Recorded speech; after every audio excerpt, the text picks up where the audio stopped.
ময়মনসিংহ ৯ সংসদীয় আসনের প্রার্থী বাংলাদেশ ডেভেলপমেন্ট পার্টির সভাপতি একেএম আনোয়ারুল ইসলামের পেশা আইনজীবী। বার্ষিক আয় ১,৩৯,০০,০০০ টাকার বেশি। নির্বাচনী হলফনামায় জানিয়েছেন আয়ের ৯৬% আসে উত্তরাধিকার সূত্রে প্রাপ্ত সম্পদ থেকে। নিজ সম্পদের পরিমাণ ৪,৩৫,০০,০০০ টাকা। আর স্ত্রীর আছে ১,২,০০,০০০ টাকার সম্পদ। ঢাকা ১৩ আসনের বিএনপি প্রার্থী এনডিএম-এর সাবেক চেয়ারম্যান ববি হাজ্জাজের বার্ষিক আয় ২৮,৪৫,০০০ টাকা। তার স্ত্রীর বার্ষিক আয় প্রায় ১৬ লাখ টাকা। এই দম্পতির ১৫৫ ভরি স্বর্ণ আছে বলে উল্লেখ করেছেন হলফনামায়। এছাড়া অস্থাবর সম্পদ নিজের ১,৮৪,০০,০০০ টাকার, স্ত্রীর আছে ৫৬ লাখ টাকার। শিক্ষাগত যোগ্যতা স্নাতকোত্তর। ঢাকা ১৩ আসনের আরেক প্রার্থী বাংলাদেশ খেলাফত মজলিসের আমির মামুনুল হক হলফনামায় ৪১টি মামলার তথ্য উল্লেখ করেছেন।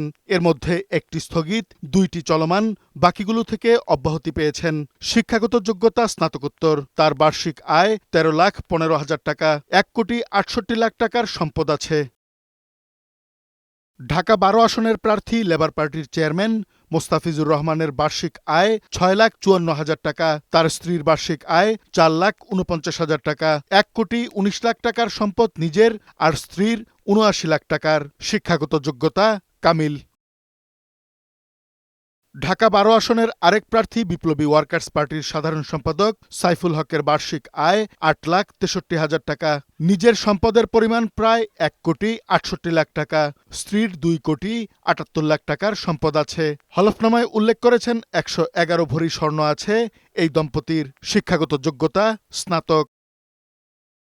ফেনী ২ সংসদীয় আসনের প্রার্থী এবি পার্টির চেয়ারম্যান মজিবুর রহমান ভূঁইয়ার বার্ষিক আয় ১১,৮৩,০০০ টাকা। আয়ের অর্ধেক আসে টকশো থেকে। হলফনামায় জানিয়েছেন সম্পদ আছে ২৯ লাখ টাকার। প্রবাসী আত্মীয় থেকে ঋণ নিয়েছেন ১৫,৩৯,০০০ টাকা। শিক্ষাগত যোগ্যতা স্নাতকোত্তর। কাজী ফরিদ, বৈশাখী সংবাদ, ঢাকা।